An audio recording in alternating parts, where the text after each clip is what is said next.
Hi, you guys, and welcome to dinner party tonight.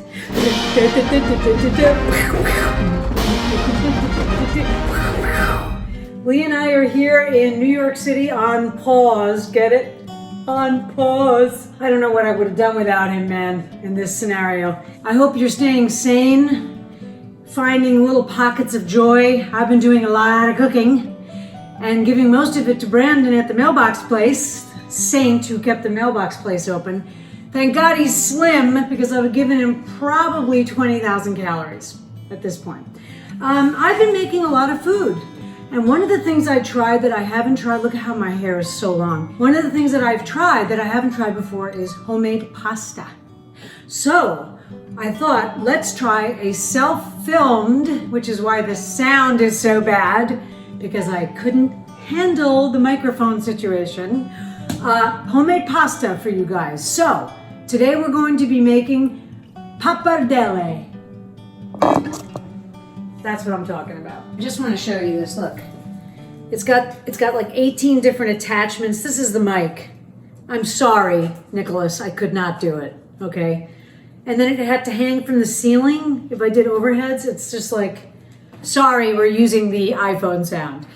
What we're gonna make is homemade pasta, and the first one that we're gonna try is pappardelle, which is long, thin, flat noodles, like mango fettuccine kind of. And it's very, very simple. Pasta has really 3 ingredients: 00 flour, or Italian style flour from King Arthur, which is 00, which is very fine flour, eggs, and a little tiny bit of olive oil. It's a pretty challenging thing when you think about it. Oh my God, you watch, Gordon making pasta or something, and you're like, I could never do that. Trust me, you can do it. It's super, super expert and also super easy, meaning that you can do it as a beginner, but you can also become an expert at it. So don't be afraid to try homemade pasta. So let's get going. So the first thing we're going to do is take 2 cups of 00, and we're going to mix together 4 eggs in a bowl and 1 extra yolk. Gordon puts 2 extra yolks. I found that 4 and a yolk is fine. 2 cups of this. You should really use 00. If you can't find it, I would wait to make pasta.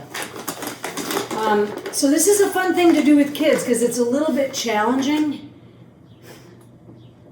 It's attached to my chandelier. So what you're gonna do is make a mound like this, and then sort of put your fist in it and gently hollow out a small opening. Now your hands are nice and floured, which is good, you want that. And into this little hole, I'm going to squirt a tiny bit of olive oil. Just a little bit, woo, like that. Or olive oil, as Gordon says. And then I'm going to mix together 4 eggs, which I should have done earlier, but I forgot, so I'm going to do it now in front of you. These are just some beautiful eggs that I got. Listen to this. My niece is a doctor. I cannot express to you guys, and to you, Elizabeth, how proud I am of you. What an incredible contribution to our city. Big deal, baby. And we all really appreciate you. So Elizabeth and I are having virtual cocktails. Have you all been doing the virtual cocktail thing? Yeah, it's super great. And then I'm going to put an extra yolk. Extra yolk. Now that's a lot of liquid. So you're wondering, how the hell am I going to get all this liquid in this hole? Well, you're not. You're going to fail. And this is why it's fun for kids, because it makes a massive mess. I'll show you. See, this is what they do, is they hand me things instead of me running to get it. So if you ever thought you didn't need a film crew, try self-filming a pasta episode. So what you're going to do is you're going to slowly pour in a little bit into the center of your hole there. And then you're going to sort of drag in edges. Now, obviously, the point is not to allow the volcano to overflow. And the first time you make it, you're going to think there is no way this is ever going to be a dough. It is. So let the kids do this because it's hilarious. Last night when I made the dough for today that's in the fridge, the egg completely exploded over the side. So don't worry. Up, possible breakage. Ah! So keep on sort of drawing in flour as you go. I'm going to take this opportunity to put a small amount of flour on the table here because I need that later. Drawing in flour, I'm sort of positioning it so that it doesn't run out. A little bit more.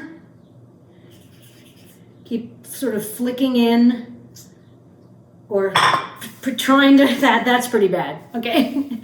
Trying to protect your dough. So now you're thinking, forget it, it's not gonna work. Trust me, it's gonna work. Keep going, keep mixing it together. It's good to do it on a cool surface.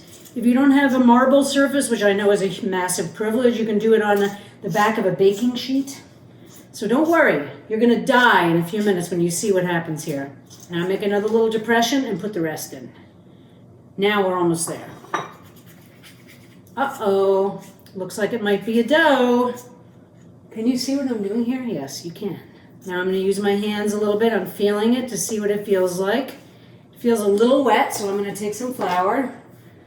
When Reggie and I took Chef Matt Abe's master class, and man, was that a master class, at restaurant Gordon Ramsay, he made a lot of cracks about Gordon using so much flour when he makes pasta. But the truth is, your first couple times you want to keep your hands dry. Look at this amazing thing that's already happening, by the way. It's a little wet, so I'm going to take a little more flour. So now it becomes more pliable. That's almost a portion of pasta there, as Gordon would say. All of this extra stuff, you want to kind of, it starts sticking to your ball. Now as I knead it, I'm sort of pushing it away and then folding it back over itself like this. Push, fold, okay? Italian mothers everywhere are like, what the hell is she doing? It's turning into a soft, pliable dough. Now it's really pasta dough. Now I'm just gonna do this until it doesn't have any visible flour on it. Fold, press, fold, press, fold, press. A little bit more flour. I guess those were huge eggs. Okay, now, you want this to look nice before you put it to sleep. You want to get one nice smooth surface. This is important. The gluten in the dough is not developed. So what happens when I press on it is it comes back slowly, but it comes back. It has to rest for a little bit for the gluten to develop. Don't ask me what that means. What you're looking for is when you press it, it will stay depressed. And it will also darken slightly. Now, can you believe that that's what we made out of that mess? Pretty amazing. Now I'm gonna wrap it in cellophane and put it in the fridge. I messed up my pretty shape. The hard part's done. You made the dough. My TV's on. So now we're just gonna roll it out. Now I have this thing called an Atlas Marcato. They're the gold standard and they're not expensive. And you'll notice on the side it has a dial that goes 0, 1, pull it out, 2, 3, and those are thicknesses of pasta. So let's do this because I think you're gonna be surprised. This is actually the easy part. Here's the dough that was resting overnight. See how it's like a little baby's butt? And if I press it, my finger depression stays in the pasta. That means it's ready to go. Now, you want to have a little bit of flour in the hand. You don't need a lot, just a little bit of flour. Okay? Just, make it a little bit less tacky. And then you're going to flatten it so that it will go in the roller on the widest setting, which is 0. That seems really thick, right? Let's see if it'll go in. Oh, what a surprise. Now you want to always grab it like this. Don't let it go backwards. Look at that. We're doing it. You want to put it back through. I'm not using any flour, you notice. You don't want this to get too warm. I'm ready to go to, I'm going to put a little flour on this because it's slightly tacky. Going through. We're going to take it out so that it doesn't get caught up in itself. I've also learned an interesting thing. Don't try to roll pasta if you're slightly drunk. It's really hard. So this is getting pretty long. I'm actually going to cut this in half, okay? And I have a smaller piece now. I'm going to go to setting 3. I went to 4 by accident. Okay. Oh, it's getting good. Now you want to kind of be able to see through it. Not too much, but not too little. Like you don't want it to be fragile, but you don't want it to be tough either. So you want to be able to sort of see a marble pattern through it, or your hand, kind of. This is perfect. Now, you want to know how you make pappardelle? You're going to die. You take this beautiful sheet of pasta that you have, you lay it down on the table. I know the camera's wrong, but I can't do anything about it. And then you just cut it with a knife in big, long strips like this. Try to keep them as even as you can. There's one. I'm putting it on my arm. Okay? Now, fresh pasta cooks in about 2 minutes, and I'm not kidding. And it's okay if it's not totally even. It's cute. It's so cute, right? Oh my God, we made pasta! My friends in Italy are literally being like, what the hell is she talking about? I just realized the entire pasta rolling thing didn't record. This is a terrible shot. You can't believe how much these guys do. It's like insanity.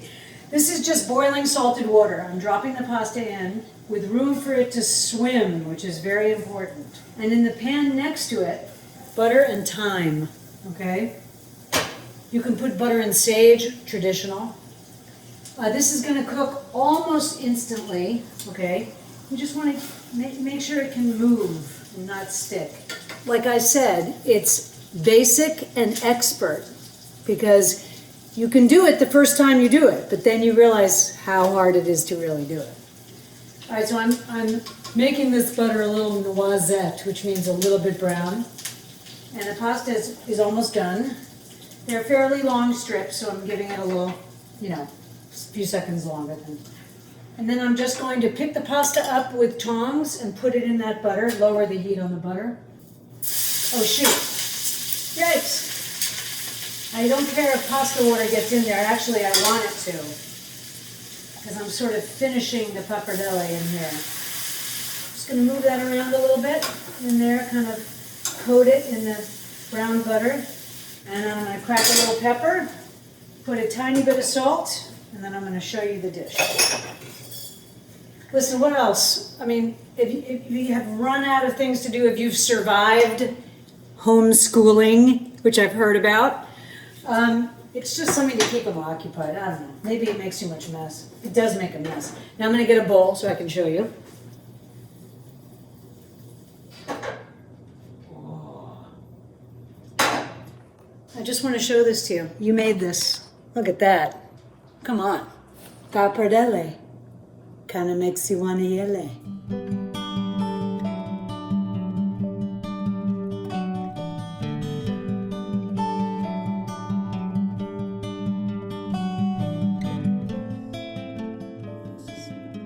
Quarantine life. Lynn! Mandy! How's it going? It was a disaster! I crushed the microphone under my foot. I spilled flour all over the kitchen. I dropped everything on the floor. It was like really hard. Are you okay? Yes. Actually, the hard part's over. I mean, I can roll it out, but I just wanted to tell you, you're in the movie, by the way. I'm in the movie. Yeah, you're being filmed right now.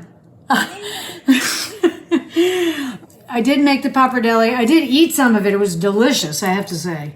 Oh, good. And the pasta was, was perfect. But it's just that you don't really realize how many wires there are.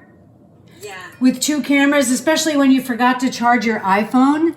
You had to plug it in. Yeah, so anyways, I made it through pappardelle. I'll keep you posted. Congratulations, that's huge. You look great. I look terrible. Are you kidding? I'm so ragged. I love you. I'll call you later. I love you too. Bye. Okay, bye. Pappardelle. That's what I'm talking about.